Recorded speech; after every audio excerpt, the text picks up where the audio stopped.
A very sweet good morning all of you. How are you? I hope you all are fine. Students, कल की class में हमने osmotic pressure start किया था, ठीक है। उसमें हमने ऑस्मोसिस चीज कवर कर ली थी, ठीक है। तो आज हम उसके आगे का करेंगे और ये चैप्टर को फिनिश करेंगे। और आज मैं आपको कुछ क्वेश्चंस की प्रैक्टिस भी कराऊंगी जो बोर्ड एग्जाम में या कॉम्पिटेटिव एग्जाम्स में पूछे गए, ठीक है। तो टॉपिक तो हमारा 10-15 मिनट का रहता है, पहले हम वो फिनिश करते हैं, फिर हम अपने क्वेश्चन आंसर्स पे आते हैं, ठीक है। तो ऑस्मोसिस हमने क्या देखा था? ऑस्मोसिस में क्या होता है? सोलवेंट सेमी परमेबल मेम्ब्रेन के थ्रू सोलवेंट पार्टिकल का मूवमेंट होता है फ्रॉम जहां पर सोलवेंट की अमाउंट ज्यादा है वहां से किधर की तरफ जहां लोअर मिलेगी, ठीक है। तो ये हमने ऑस्मोसिस में देखा था और आज हम देखेंगे ऑस्मोटिक प्रेशर के बारे में।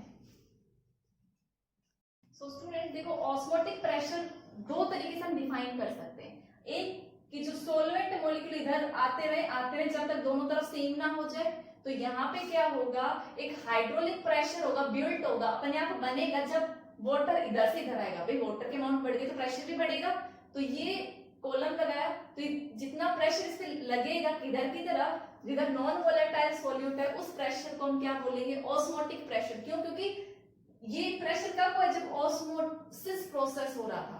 तो ऑस्मोसिस प्रोसेस के दौरान जो हाइड्रोस्टैटिक प्रेशर बिल्ड होता है सॉल्यूशन साइड की तरफ, उसको हम क्या बोलते हैं? Osmotic pressure. या फिर दूसरी टर्म्स में मैं बात करूं, इसको रख कर दूं,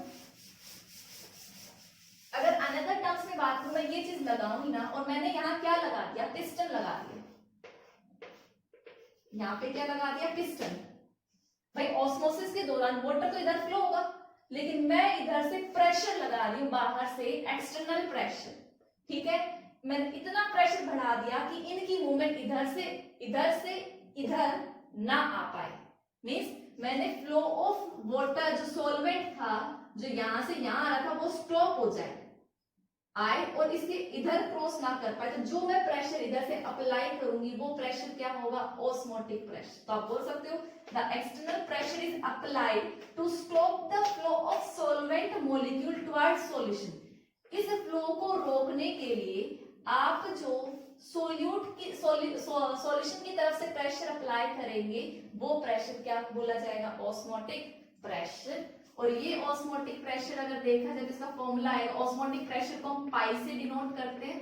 पाई क्या है? ऑस्मोटिक प्रेशर, ठीक है। पाई क्या आता है आपका? Pi is equal to CR आता है, ठीक है।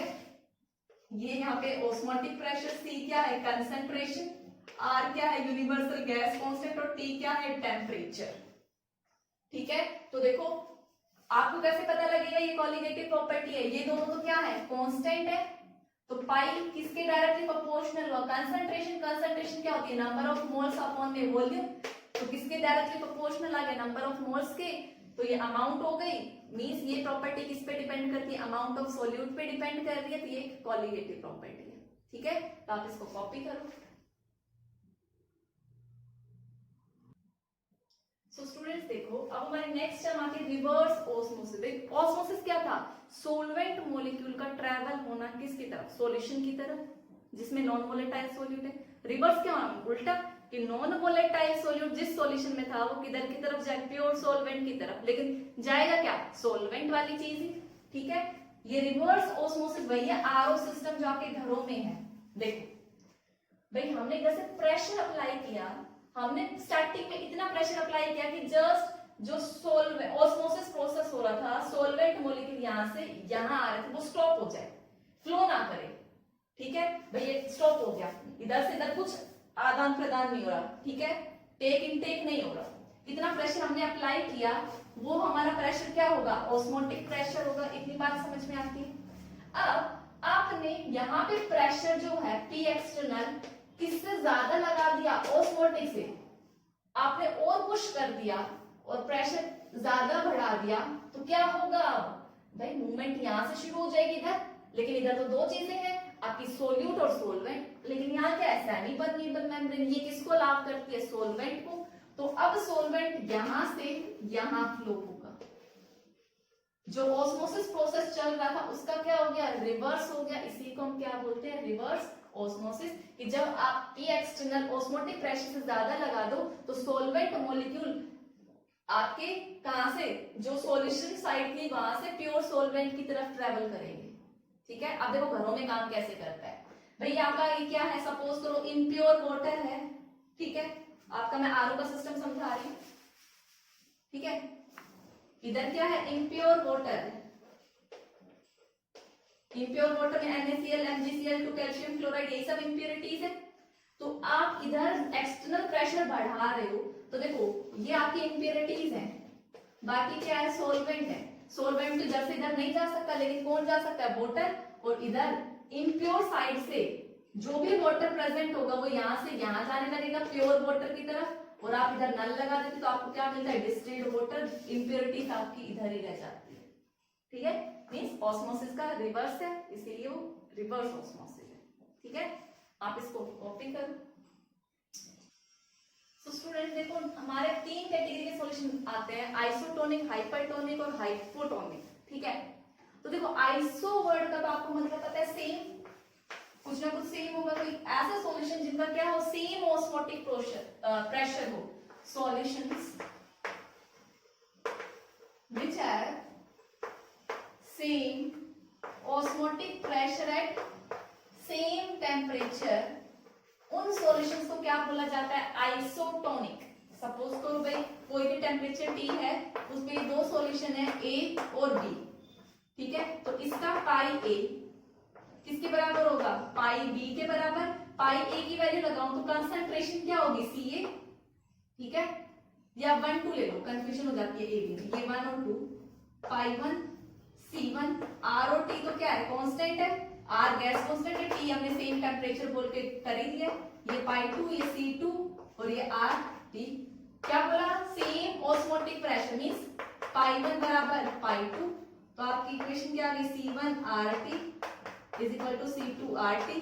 RT से RT cancel, means C1 is equal to किसके बराबर हो गया, C2 के बराबर हो गया। मींस आइसोटोनिक सॉल्यूशन का ऑस्मोटिक प्रेशर भी सेम होता है, कंसंट्रेशन भी क्या होती है, सेम होती है।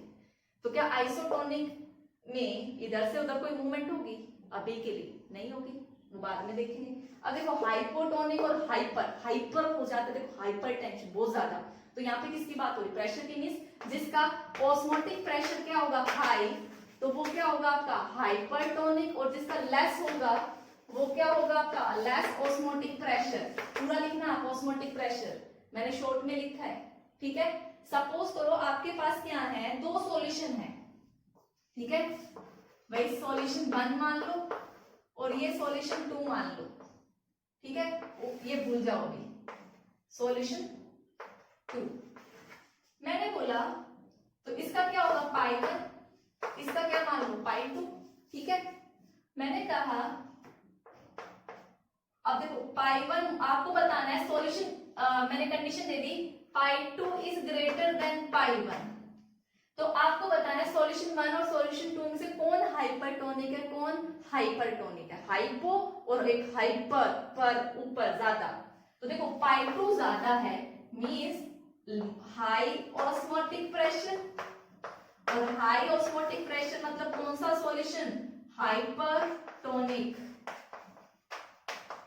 ठीक है, और यहाँ पे प्रेशर, ऑस्मोटिक प्रेशर क्या है, कम है, तो यहाँ पे क्या होगा, ये कौन सा सॉल्यूशन होगा, हाइपोटोनिक। कितनी बातें समझ में आई। ठीक है, तो पहले आप इसको कॉपी करो। सो स्टूडेंट्स देखो, यही चीज मैं आपको डिस्कस करनी थी, जितना मैंने आपको पहले बताया। तो अब आपको ये बताना है कंसंट्रेशन किधर ज्यादा है। आपको पता है एस्मोटिक प्रेशर इधर ज्यादा है, और एस्मोटिक प्रेशर पाई क्या होता है, डायरेक्टली प्रोपोर्शनल होता है कंसंट्रेशन के। तो अगर पाई 1 जो हाइपर है और इसकी कंसंट्रेशन क्या होगी ज्यादा, तो ये आप बोलोगे मोर कंसंट्रेशन होगी इधर। मोर कंसंट्रेशन मतलब सोल्यूट की अमाउंट ज्यादा, बेसिकली कंसंट्रेशन टर्म वही है कि कितना अमाउंट ऑफ सोल्यूट प्रेजेंट है किसी भी सॉल्वेंट में। और ये क्या होगा आपका, इसके कंपैरिजन में डाइल्यूट बोल दो। डाइल्यूट बोला तो किसकी अमाउंट ज्यादा गई, सोल्यूट की अमाउंट कम और सॉल्वेंट की क्या हो गई ज्यादा। अब जरा मुझे ये बताओ, ऑस्मोसिस अगर होना है तो किधर से किधर मूवमेंट होगी सॉल्वेंट पार्टिकल की, इधर से इधर या फिर इधर से इधर। तो ऑस्मोसिस मैंने क्या लिखवाया था कि सोलवेंट पार्टिकल जो डाइल्यूट सॉल्यूशन वो किधर जाएगा, कंसंट्रेटेड सॉल्यूशन जिसमें ज्यादा अमाउंट ऑफ सॉल्यूट है, तो मूवमेंट किधर से किधर होगी, इसका ऑस्मोटिक प्रेशर ज्यादा है, इसका कम है, कंसंट्रेशन कम हुई मींस यहाँ पे क्या होगी, सोलवेंट की अमाउंट ज्यादा होगी, तो सेमी परमेबल के थ्रू सॉल्वेंट ही मूव करता है, तो सॉल्वेंट कहां से कहां मूव करेगा, याद रखना हमेशा हाइपो से हाइपर की तरफ मूव करता है, ये चीज पूछी जा सकती है, तो आप बोलोगे हाइपो से किधर मूव करेगा, हाइपर की तरफ, ठीक है। तो आप इसको कॉपी करो स्टूडेंट। वैसे तो ऑस्मोसिस की बहुत सारी एप्लीकेशन है, कुछ एप्लीकेशन में डिस्कस करें, खुद आपको स्टडी करनी है, जो मोस्ट इंपोर्टेंट है वो देखो भाई, एप्लीकेशन है ह्यूमन ब्लड। अगर हम अपना ह्यूमन ब्लड देखें तो उसमें NaCl की कंसंट्रेशन होती है 0.9% ह्यूमन ब्लड का है, ठीक है। तो सपोज करो भैया मैंने ह्यूमन ब्लड आरबीसी ले लिया, ये ह्यूमन ब्लड का सेल ले लिया आरबीसी, इसके अंदर कितनी है 0.9% NaCl है। मैंने एक ब्लड सेल को ऐसे सॉल्यूशन में डाला जिसकी कंसंट्रेशन 0.9% के बराबर है, एक में 0.9 से ग्रेटर है और एक में 0.9 से लेस है, तो आपको ये बताना है कि जो साइज ऑफ ब्लड सेल है वो इंक्रीज करेगा, डिक्रीज करेगा, कांस्टेंट रहेगा, किस केस में, ठीक है। तो अब देखो भाई यहाँ पे सेम कंसंट्रेशन है अंदर भी और बाहर भी, तो कौन सा सॉल्यूशन हो गया, आइसोटोनिक। तो आइसोटोनिक में क्या होगी, कोई भी मूवमेंट नहीं होगी, ना इधर से इधर सॉल्वेंट की, ना यहाँ से यहाँ, तो यहाँ पे साइज क्या होगा आपका, सेम रहेगा, साइज ऑफ आरबीसी सेम। अब देखो भाई बाहर कंसंट्रेशन ज्यादा है, 0.9 से ज्यादा कंसंट्रेटेड है, तो इसके कंपैरिजन में जो अंदर मॉलिक्यूल है वो क्या होगा, डाइल्यूट होगा, कंसंट्रेशन डिफरेंस आ गया। तो बाहर कंसंट्रेटेड, अंदर क्या है, कम है, डाइल्यूट है, तो ये भी सेमी परमेबल मेम्ब्रेन की तरह काम करे, तो जो अंदर सोलवेंट पार्टिकल होगा वो किधर आएगा, जहां पे मोर कंसंट्रेशन है, तो ट्रैवलिंग कहां से कहां होगी, बाहर से अंदर, तो जब बाहर से अंदर होगी तो ये क्या हो जाएगा, श्रिंक हो जाएगा, तो यहाँ पे साइज क्या होगा, श्रिंक होगा, छोटा होगा। अब देखो यहाँ पे क्या होगी, बाहर डाइल्यूट हो गई और अंदर क्या हो गई, ज्यादा कंसंट्रेशन हो गई, तो अब सॉल्वेंट मॉलिक्यूल क्या करेगा, बाहर से अंदर की तरफ जाएगा, और जब अंदर की तरफ जाएगा तो ये क्या हो जाएगा, स्वेल हो जाएगा, तो साइज क्या करेगा, इंक्रीज, इवन रप्चर हो जाता है, मतलब बर्स्ट हो जाता है, बर्स्ट भी हो जाता है काफी बार कि भी अपने साइज से ज्यादा बड़ा हो जाए। तो आई होप आपको अब मूवमेंट समझ में आई होगी कि अंदर बाहर किस केस में होगी, तो आप इसको कॉपी करो स्टूडेंट्स। देखो इसी ऑस्मोसिस प्रोसेस के कुछ और एप्लीकेशन है, कुछ मैं यहाँ डिस्कस कर रही हूँ, जैसे पिकल, आप अचार का लेते हो भैया, आपका रो मैंगो का एग्जांपल लेते हो, ये आपका क्या है, अचार है, मैंगो, आप उसके चारों तरफ क्या डालते हो, सोल्ट डालते हो, अचार में drawing solution NaCl solution, concentrated NaCl solution, salt डालते हो, क्यों डालते हो, तो देखो भाई अचार है, आपने बाहर NaCl डाल दिया, तो आपने बाहर कंसंट्रेशन क्या कर दी, इंक्रीज कर दी, इसका मतलब इसके अंदर सॉल्यूशन क्या बन गया, डाइल्यूट बन गया, डाइल्यूट बन गया तो प्रोसेस ऑस्मोसिस होगा, तो जो इसकी मेम्ब्रेन होगी इसके अक्रॉस पानी क्या करेगा, यहां से बाहर आ जाएगा, बाहर आ गया तो जो मैंगो के अंदर वाटर मॉइस्चर नहीं होगा, तो आपका अचार सेफ हो जाएगा, तो ये पर्पस है उसका। ऐसे ही प्रिजर्वेशन ऑफ मीट का है, भैया आपका मीट है, आप बाहर क्या करते हो, सोल्ट लगाते हो, क्यों लगाते हो, ताकि जो मीट वाला एरिया है उस वहां पे क्या होगा, डाइल्यूट सॉल्यूशन होगा, बाहर क्या होगा, कंसंट्रेटेड, सोलवेंट की अमाउंट कहाँ ज्यादा होती है, डाइल्यूट में, तो वाटर मॉलिक्यूल बाहर, अंदर से कहाँ आएगा, बाहर की तरफ, तो आपकी मीट क्या रहेगी, फ्रेश रहेगी, वाटर मॉलिक्यूल उसमें से निकल गया, मॉइस्चर निकल गया। नेक्स्ट है, कुछ पीपल्स को क्या होती है, एक डिजीज होती है एडिमा करके, एडिमा में क्या होता है, उसके टिश्यूज क्या कर जाते हैं, स्वेल कर जाते हैं, फूल जाते हैं, मोटे हो जाते हैं, ठीक है। तो देखो ये टिश्यू स्वेल कर गया, तो वो क्या करते हैं, बहुत सारा सॉल्टी फूड खाते हैं, नमक वाला खाना खाते हैं, क्यों, तो देखो जब वो नमक वाला खाना खाएंगे तो चारों तरफ किसकी अमाउंट ज्यादा हो जाएगी, भाई NaCl की, और ये जो स्वेल किया हुआ पोर्शन है ये क्या हो जाएगा, डाइल्यूट, तो जो स्वेल किया हुआ है यहाँ से सॉल्वेंट बाहर निकलेगा, तो जो स्वेल किया था वो पोर्शन वापस रिटेन होने की कोशिश करेगा, तो उस डिजीज को क्योर करने के लिए ऑस्मोसिस वाला प्रोसेस काम आता है। सो स्टूडेंट्स, हमने ऑस्मोसिस खत्म कर लिया, ऑस्मोटिक प्रेशर वगैरह सारा जितनी भी उसमें थी, रिवर्स ऑस्मोसिस और उसके एप्लीकेशन से क्वेश्चन आने के बहुत ज्यादा चांसेस है, तो आपको देखने हैं, ठीक है। अब हम देखते हैं अपने एक नेक्स्ट टर्म डिफ्यूजन, ठीक है। डिफ्यूजन क्या होता है? देखो डिफ्यूजन में जैसा कि मैंने पहले बताया था, कोई भी चीज कहां से कहां फ्लो होगी, from higher concentration to lower concentration, temperature ले लो, एंथैल्पी ले लो या कुछ भी, ठीक है। तो यहाँ पर भी पार्टिकल्स की मूवमेंट कहाँ होगी, from higher concentration to lower concentration, ठीक है। ऑस्मोसिस में भी यही था, बट वहां मूवमेंट फिक्स थी, सोलवेंट पार्टिकल्स की ही मूवमेंट होगी from higher concentration to lower. Solvent बोल रही हूँ, सोलवेंट की हायर कंसंट्रेशन कहाँ होगी, डाइल्यूट सॉल्यूशन की तरफ, ठीक है। और आप अगर इसके डेफिनेशन की बात करो तो आप क्या बोलोगे, net movement of any substance, net movement बोला है, net movement of any substance from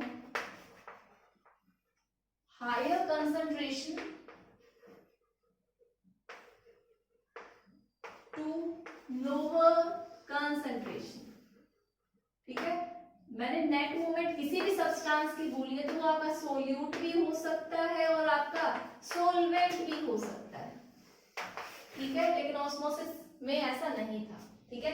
इसको समझने के लिए सपोज करो ये है, ठीक है। तो इस सॉल्यूशन ए, वैसे इस प्रोसेस को होने के लिए किसी मेम्ब्रेन की जरूरत नहीं है, ठीक है।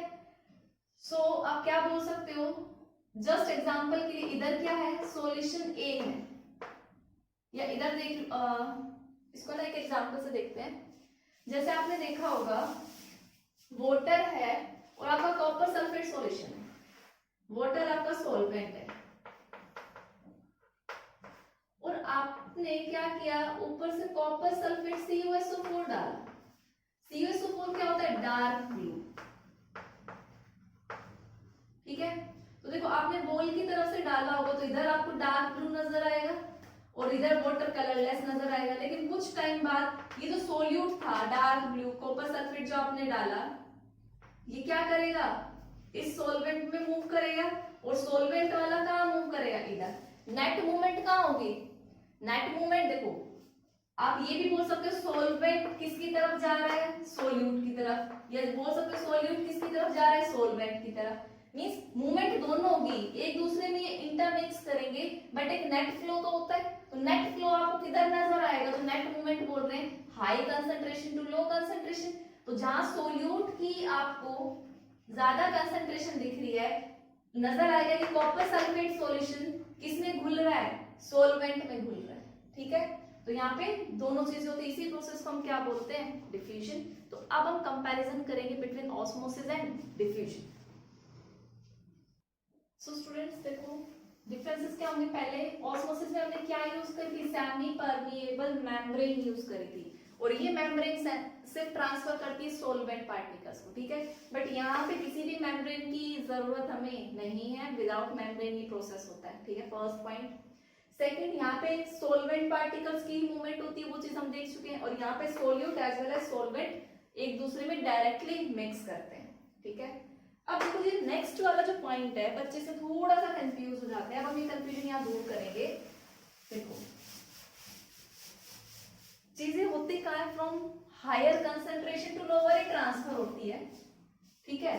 बट यहाँ पे देखो मैंने लोअर कंसंट्रेशन टू हायर क्या क्यों लिखा, क्योंकि देखो भाई ये पता है ये SPM है आपकी सेमी परमिएबल मेम्ब्रेन, इधर आपका सोलवेंट है और इधर आपका सोल्यूट है, ठीक है। तो SPM सिर्फ किस पार्टिकल को अलाउ करेगी, सोल्यूट नहीं, यहाँ सॉल्यूशन है, ठीक है। SPM अलाउ करती है सोलवेंट पार्टिकल्स को, ठीक है। तो सोलवेंट पार्टिकल कहाँ मूव कर, जहाँ सोलवेंट की अमाउंट ज्यादा हो, तो सोलवेंट की अमाउंट किस में ज्यादा होगी, यहाँ पे।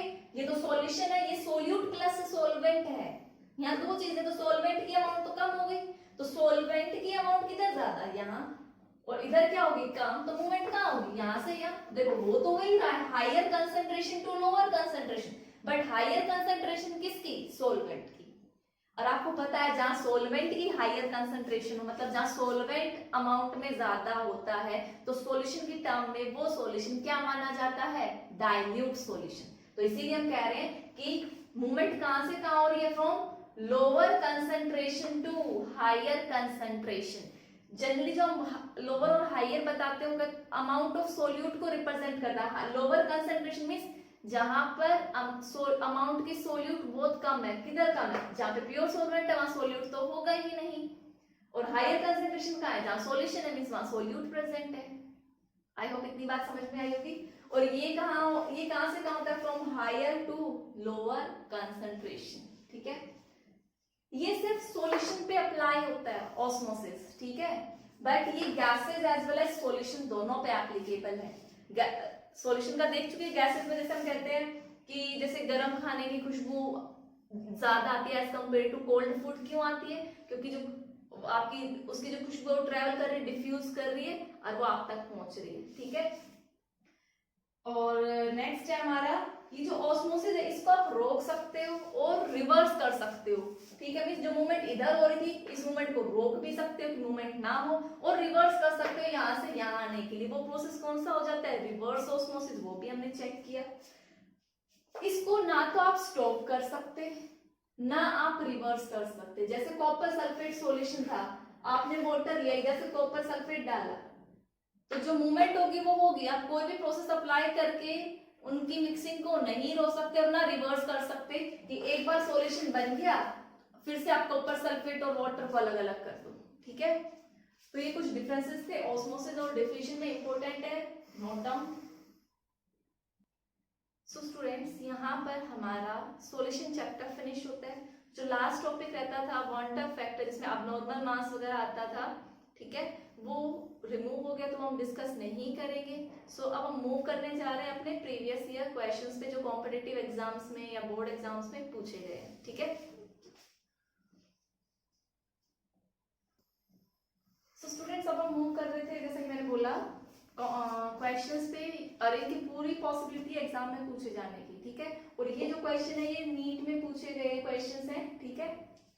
तो देखो पहला क्वेश्चन क्या बोलता है, if molality of dilute solution is double, ठीक है। मोलैलिटी क्या होती है, स्मॉल है, जिसको क्या कर दिया डबल, तो आपसे मोलर डिप्रेशन कांस्टेंट के है, तो देखो इसका फॉर्मूला क्या था, delta T F is equal to K M, ठीक है भाई। फ्रीजिंग पॉइंट, डिप्रेशन की बात हो तो फ्रीजिंग, डिप्रेशन इन फ्रीजिंग पे होता है, एलिवेशन इन बॉइलिंग पे होता है, के एफ है तो फ्रीजिंग पॉइंट मेंशन भी है। तो कह रहा है अगर हम इसको डबल कर दें तो आपसे इस पर पूछ रहे क्या फर्क पड़ेगा, ये हाफ होगा, ट्रिपल होगा, अनचेंज्ड होगा या डबल होगा, ठीक है।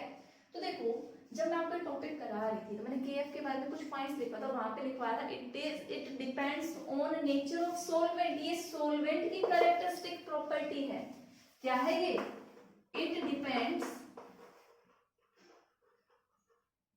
ऑन सॉल्वेंट, केएफ हो या केपी हो, ठीक है। डिपेंड ऑन सॉल्वेंट का मतलब क्या है, it is a characteristic property of solvent, characteristic property of solvent. अब जब सॉल्वेंट की प्रॉपर्टी है तो अब मोलालिटी क्या होती है, mass of solute upon mass of solvent. ये तो मोलालिटी क्या है, कंसंट्रेशन टर्म में ये आपको बता रहा है कितना सोल्यूट कितने सॉल्वेंट में प्रेजेंट है, ठीक है। तो इसका क्या इससे कोई लेना देना है, नहीं है। सो आप क्या बोलोगे, इसको चाहे आप कितना भी चेंज करो, केएफ क्या रहेगा, अनचेंज्ड रहेगा, ठीक है। तो ये था हमारा फर्स्ट क्वेश्चन। अब हम मूव करते हैं सेकंड क्वेश्चन पे।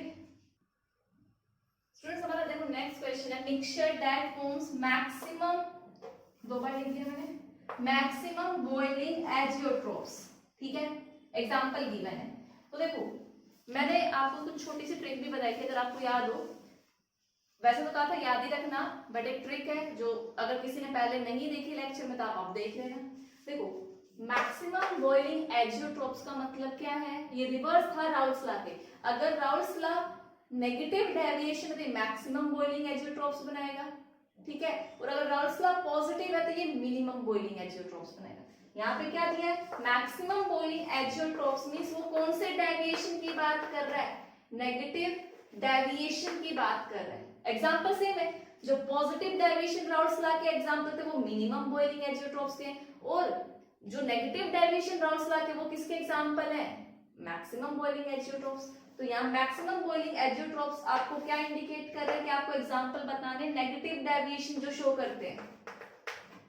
अब आप कैसे पहचानोगे कौन सा नेगेटिव डेविएशन है? ये बेसिकली वो तो मैं डिस्कस कर चुकी हूँ, बट यहाँ पे शॉर्ट ट्रिक बताती हूँ कि ताकि आपका ऑब्जेक्टिव क्वेश्चन सॉल्व हो जाए। तो आप बोल सकते हो शॉर्ट ट्रिक क्या होगी? आपको ये याद रखना है, जनरली जो आपके एसिड्स होते हैं, ठीक है, जो एसिड्स है मोस्टली एसिड क्या शो करते हैं? Negative deviation. Negative deviation generally कौन शो करेंगे? Mostly acid. और जो आपके पॉजिटिव डेविएशन है कौन कौन शो करेगा? जनरली आपके अल्कोहल, ठीक है, CS2 कार्बन डाइसल्फाइड और कार्बन टेट्राक्लोराइड CCl4, ये पॉजिटिव डेविएशन शो करेंगे, ठीक है। तो देखो अगर मैं इसकी बात करूं तो देखो अल्कोहल आ गया, अभी नेगेटिव अल्कोहल क्या शो करेगा? Positive deviation. मींस ये एग्जांपल तो किसका हो गया? पॉजिटिव डेविएशन का। यहाँ पर CS2 आ गया तो ये भी किसका एग्जांपल हो गया? पॉजिटिव का। और यहाँ पे दोनों का नेचर सेम है, हेप्टेन और ऑक्टेन। ये कैसा सॉल्यूशन होगा? ये तो आइडियल की प्रॉपर्टी है, आइडियल सॉल्यूशन है। तो देखो एसिड का बचा कौन? वाटर प्लस HNO3, जो क्या शो करेगा? Negative deviation. आई होप आप किसी को एग्जांपल याद रखने में तो कोई दिक्कत नहीं होगी, तो आप इसको कॉपी करो। फिर देखो नेक्स्ट है हमारा which of the following depends on temperature. देखो ऐसा इस टाइप का क्वेश्चन हर ईयर कॉम्पिटिटिव एग्जाम में भी आता है और आपके बोर्ड एग्जाम में भी। बोर्ड एग्जाम में आपके कंसंट्रेशन टर्म को डिफाइन करने में पक्का आएगा, what do mean by molarity, molality, mole fraction या नॉर्मैलिटी। एक टर्म फिक्स है, उसके साथ में उसकी यूनिट पूछेगा, ठीक है, और उसके साथ में एक क्वेश्चन अटैच करेगा कि क्या ये वेक्टर कंसंट्रेशन टर्म है या ये टेम्परेचर पे डिपेंड करती है, नहीं करती है, एक ही बात है, ठीक है। तो ये क्वेश्चन भी कुछ उसी टाइप का है। डेफिनेशन तो आप सबको अच्छे से आती होगी। अब देखो टेम्परेचर डिपेंड करने का मतलब क्या है कि जैसे जैसे टेम्परेचर चेंज होगा वैसे वैसे वो कंसंट्रेशन टर्म चेंज होगा। और आपको पता है वॉल्यूम किस पे डिपेंड करता है? आपका टेम्परेचर पे। टेम्परेचर बढ़ेगा तो वॉल्यूम कम होगा क्योंकि इवेपोरेशन हो जाएगा, इवेपोरेशन होगा तो वॉल्यूम कम होना है। तो देखो मोलैरिटी का फॉर्मूला क्या था? मोलैरिटी है ये, मोलैरिटी का फॉर्मूला क्या था? Number of moles of solute upon में वॉल्यूम ऑफ सॉल्यूशन, किसमें? लीटर में। तो देखो साफ साफ नजर आ रहा है ये किस पे डिपेंड कर रहा है? वॉल्यूम पे डिपेंड कर रहा है, मतलब ये टेम्परेचर के साथ वेरी होगा, ठीक है। मोल फ्रैक्शन में तो क्या है? मोल्स का fraction given mass upon molecular mass और फ्रैक्शन है तो ये डिपेंड नहीं करता। वेट बाय वेट परसेंटेज में मास आता है तो ये भी डिपेंड नहीं करता। और मोलैरिटी में क्या होता है? नंबर ऑफ मोल्स अपॉन में मास ऑफ सॉल्वेंट, तो यहाँ पर भी वॉल्यूम टर्म नहीं आती, तो ये भी टेम्परेचर पे डिपेंड नहीं करेगा और ये टेम्परेचर के साथ चेंज हो जाती है। क्वेश्चन पूछने का तरीका अलग है, यहीं पे क्वेश्चन होता है विच डू नॉट, या एग्जांपल यही होते, सॉरी ऑप्शन यही होते हैं, और आपसे पूछता कि कौन सी कंसंट्रेशन टर्म बेटर है। अब हमारे तो बेटर वो होगी जो कंसंट्रेशन चेंज ना करे, तो इसको छोड़ के हमारी तीनों क्या बन जाती? बेटर कंसंट्रेशन टर्म बन जाती है अगर क्वेश्चन वो पूछता। तो आपको ध्यान से देखना है कि क्वेश्चन में आपसे पूछा क्या गया है, ठीक है। अब देखो नेक्स्ट क्वेश्चन है, आपको कुछ कैरेक्टरिस्टिक दी हुई है और आपसे पूछा गया कि आइडियल सॉल्यूशन के लिए कौन सी गलत प्रॉपर्टी है। अब बच्चे यही मार खाएंगे क्योंकि बच्चे 3 पॉइंट याद रखते हैं आइडियल सॉल्यूशन के लिए कि delta V mixing 0, delta G mixing 0 और कंसंट्रेशन सारी क्या होती है? बराबर होती है और राउल्ट्स लॉ को फॉलो करता है, ठीक है। तो देखो चेक करो जरा, वो बोल रहा है आइडियल सॉल्यूशन की डेल्टा H मिक्सिंग 0 है, विच इज इनकरेक्ट। ये इन इसी के साथ में, ठीक है। तो मींस तो सबसे पहले तो आपको क्या छापना है? कौन सी स्टेटमेंट गलत है? भाई ये तो सही है, तो ये ऑप्शन तो आ नहीं सकता। दूसरा क्या है? भाई आइडियल सॉल्यूशन के लिए V मिक्सिंग भी 0 होती है, वो भी बात बात सही है। चेंज इन प्रेशर में जो आपने ऑब्जर्व किया राउल्स लॉ से, सॉरी एक्सपेरिमेंट से जो ऑब्जर्व किया, राउल्स लॉ से जो कैलकुलेटेड किया, दोनों क्या हुए सेम आए, मतलब उन दोनों में कोई चेंज नहीं है, तो डेल्टा पी भी क्या हो गया, जीरो हो गया। लेकिन देखो स्टूडेंट, मैंने आपको एक और पॉइंट बताया था, एग्जामिनर हमेशा वहीं से पूछेगा डेल्टा जी और डेल्टा एस के बारे में, कि डेल्टा जी हमेशा नेगेटिव होगी, स्पॉन्टेनियस प्रोसेस होना चाहिए, delta S greater than zero, चाहे आपका आइडियल हो या नॉन आइडियल हो, दोनों के लिए पॉइंट सेम है। और यहाँ पे वो डेल्टा जी क्या कह रहा है, जीरो, जो क्या है, गलत है एक आइडियल इक्वेशन की। तो हमारा ऑप्शन क्या हो जाएगा, डी ऑप्शन।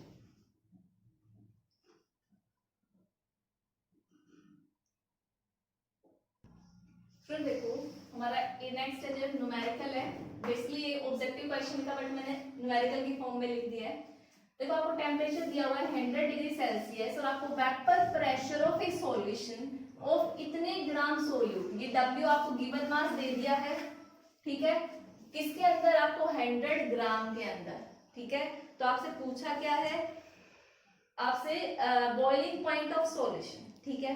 तो भाई बॉइलिंग पॉइंट पूछा है, तो बॉइलिंग पॉइंट के पे दिया है, मतलब फॉर्मूला कौन सा यूज होगा, आपका डेल्टा टीवी वाला फॉर्मूला यूज होगा। डेल्टा टीवी कैलकुलेट कर लो, फिर आपका उसका सॉल्यूशन का अपने आप आ जाएगा। अब ये क्या होता है, ये होता है आपका केबी इनटू ए मोलारिटी, ठीक है। केबी आपको गिवन है 0.52, मोलारिटी क्या होता है, number of moles of solute, यहाँ पे मैं क्या लिखूं, मोलारिटी की जगह number of moles of solute upon में मास ऑफ सॉल्वेंट, किसमें, केजी में, ये मोलारिटी थी। इतनी बात समझ में आई। तो देखो आपको केबी कितना गिवन है 0.52, ये आपको पता नहीं है, कैलकुलेट करना है। मास ऑफ सॉल्वेंट कितना गिवन है 100 ग्राम है, केजी में कन्वर्ट करोगे तो क्या होगा भाई 100 डिवाइडेड बाय 1000, तो 1/10 आ जाएगा। तो यहाँ पे आप क्या लिख सकते हो 100 और मल्टीप्लाई बाय 1000, अगर ये ग्राम में है तो, ठीक है। इतनी बात समझ में आ गई, ठीक है। तो आपको क्या कैलकुलेट करना है, मोल्स ऑफ सोल्यूट कैलकुलेट करना है। अब ये कहां से आएगा, आपको गिवन क्या है, वेपर प्रेशर सॉल्यूशन का गिवन है। अब देखो जब वेपर प्रेशर टर्म की बात आएगी तो कौन सा फॉर्मूला आएगा, राउल्स लॉ, राउल्स लॉ से कौन सी वाली कोलिगेटिव प्रॉपर्टी, रिलेटिव लोडिंग वाली, ठीक है। तो आपका क्या क्या आएगा, पी नोट माइनस, भाई जो पी था प्योर सॉल्वेंट का, माइनस पी किसका, जो डिक्रीज हुआ, ठीक है, अपॉन में प्योर का, जो किसके बराबर होता है, mole fraction of solute, mole fraction of solute, ठीक है। तो अगर आप सॉल्वेंट है ये, तो पी ए होगा, ये क्या होगा, mole fraction of solute, mole fraction में क्या होगा N2 अपॉन में N1 प्लस N2, और आपको पता है कोलिगेटिव प्रॉपर्टी डाइल्यूट सॉल्यूशन की, तो ये N2 जो N1 प्लस N2 ये अप्रोक्सीमेटली सॉल्वेंट के बराबर हो जाएगा, क्या लिखेंगे हम N2 बाई N1, मींस ये फॉर्मूला मैं आपको डराइव करवा चुकी हूँ, ठीक है। तो अब देखो आपको क्या गिवन है, solution vapour pressure of solution का गिवन है, ठीक है, ये जो 732 mm है। तो अब आप क्या करोगे, जब वाटर की बात हो रही है तो वाटर के लिए प्रेशर कितना आएगा भाई, एक सेकेंड, हाँ, तो जो वाटर का प्योर का वेपर प्रेशर होता है वो कितना होता है 760 mm ऑफ Hg, ये सबको पता है, वो क्वेश्चन में गिवन नहीं था। तो P नॉट A सॉल्वेंट का क्या हो जाएगा 760 माइनस 732 अपॉन में 760, आपको मोल्स ऑफ सोल्यूट कैलकुलेट करना है N2, मोल्स ऑफ सॉल्वेंट क्या होगा भाई given mass upon molecular mass, तो गिवन मास कितना है वाटर का 100 अपॉन में मॉलिक्यूलर मास कितना है 18, तो आप ये पूरी कैलकुलेशन सॉल्व कर सकते हो। तो आपको कैलकुलेट करना है यहाँ से N2 की वैल्यू, ठीक है, काफी इजी कैलकुलेशन है, सॉल्व कर सकते हो। और यहाँ पे आपका N2 कितना आएगा, जब आप कैलकुलेट कर लोगे तो 0.21, अब ये 0.21 आप यहाँ पुट कर दो, डेल्टा टीवी क्या आ जाएगा 0.52 इनटू में 0.21, mass of solvent 100 gram multiply by 1000। जब आप इसको सॉल्व करोगे, ठीक है, तो आपका डेल्टा टीबी की वैल्यू कितनी आएगी, डेल्टा टीबी आएगा आपका 1.092। इतनी बात समझ में आई? तो आप इसको कॉपी करो। देखो ये आपके पास डेल्टा टीबी आया। अब डेल्टा टीबी क्या था? डिफरेंस था, means elevation in boiling point में। तो आपका फॉर्मूला क्या हो जाएगा? TB minus TB naught is equal to 1.092। TB naught आपको कितना गिवन है? 100 डिग्री। तो ये 100 डिग्री यहाँ पुट करोगे, उधर जाएगा, क्या हो जाएगा? प्लस। तो टीबी ऑफ सॉल्यूशन कितना आ गया? 100 प्लस 1.092 इतना डिग्री सेल्सियस आ गया। ठीक है, तो क्वेश्चन बिल्कुल सिंपल सा था। दो फॉर्मूले यूज हुए थे, आपको एक ये फॉर्मूला याद रखना था और एक ये। यहाँ से एक वैल्यू कैलकुलेट करके जस्ट यहाँ पुट करनी थी। एग्जाम में ये 5 मार्क्स का क्वेश्चन बना के दे सकते हैं कि एक definition they the, what do you mean by colligative property, किसी की यूनिट पूछ ली और उसके साथ एक 3 मार्क्स का न्यूमेरिकल अटैच कर दिया। तो इस टाइप के न्यूमेरिकल बहुत इंपॉर्टेंट है और आपको प्रैक्टिस करने हैं। कोलिगेटिव प्रॉपर्टी, चारों कोलिगेटिव प्रॉपर्टी से आपको उनकी एप्लीकेशन और उनका न्यूमेरिकल, ठीक है, और न्यूमेरिकल फॉर्मूला बेस्ड होगा। ये चीज भी आप ध्यान रखना। तो बहुत सिंपल आएगा, सिर्फ कैलकुलेशन सोल्व करनी है, इससे ज्यादा कुछ नहीं है। तो कैलकुलेशन से घबराना नहीं है, आप प्रैक्टिस करनी है। और स्टूडेंट जितने भी मैंने आपको क्वेश्चन कराए पहले भी, ठीक है, ड्यूरिंग द लेक्चर, वो सारे प्रीवियस ईयर क्वेश्चन थे। आप कहीं ना कहीं आपको क्वेश्चन बुक्स में मिलेंगे। अगर आप कॉम्पिटेटिव एग्जाम्स की बुक देखोगे या प्रदीप देखोगे, जो आप प्रदीप से पढ़ रहे हो, एनसीईआरटी है, उनमें वो क्वेश्चन एनसीईआरटी बोर्ड एग्जाम के लिए बेस्ट है। ठीक है, तो उन्हीं से रिलेटेड मैंने आपको सारे क्वेश्चंस करवाए हैं। ठीक है, तो आपको बस प्रैक्टिस करनी है दैट। और मैं आपको लास्ट ईयर प्रीवियस क्वेश्चन की एक पीडीएफ भी सेंड करूंगी, तो वो आपको सॉल्व करना है। ठीक है, तो that's all for today's lecture. Thank you and have a nice day.